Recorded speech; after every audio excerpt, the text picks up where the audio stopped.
लोकसभा चुनाव में कुछ महीनों का समय है, लेकिन वक्त जैसे जैसे नजदीक आ रहा है, बयानबाजी भी तेज होती जा रही है। एनडीए हो या फिर इंडिया गठबंधन के नेता, दोनों के अपने अपने दावे हैं। कौन कितनी सीटों पर जीतेगा ये रिजल्ट के बाद साफ होगा, लेकिन दावे में कोई कमी नहीं है। बीजेपी के राष्ट्रीय प्रवक्ता शहनवाज हुसैन ने कहा कि सभी सीटें एनडीए के खाते में जाएंगी। उन्होंने इंडिया गठबंधन पर भी हमला किया।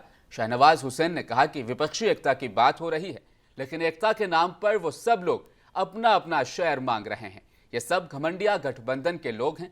उन्होंने कहा कि उनके दिल नहीं मिले हुए हैं, दल क्या मिलेंगे। साथ ही बोले कि मुंबई में ये लोग पाव भाजी खाकर फोटो सेशन कराएंगे, इसके अलावा कुछ होने वाला नहीं है। इंडिया गठबंधन कहा जाता है, जिसको देश के लोग घमंडिया गठबंधन कहते हैं।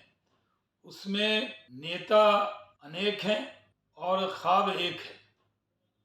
दिक्कत ये हो रही है कि वो कह रहे हैं झंडा अपना एक बनाएंगे। अरे नेता एक नहीं है तो झंडा एक क्या करेगा। जिनके दिल मिले हुए नहीं हैं, दल मिल जाए तो क्या होगा। ये सब लोग हसीन ख्वाब देख रहे हैं और कह रहे हैं कुछ और दल आएंगे, आ जाएं, कोई फर्क पड़ने वाला नहीं है। 2024 में तो आएंगे मोदी जी ही और फिर से वो देश के प्रधानमंत्री बनेंगे।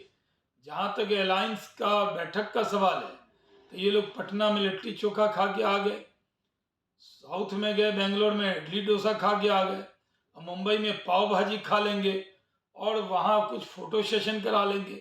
उसके अलावा कुछ होने वाला नहीं है।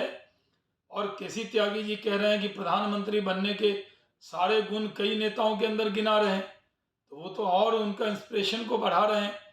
तो जिनके अंदर बहुत गुण हो तो आज ये हालत क्यों होती। पूरे देश के मन में बसे हुए मोदी जी और प्रधानमंत्री फिर से वही बनेंगे और 2024 में फिर लाल किले से वो तिरंगा फहराएंगे।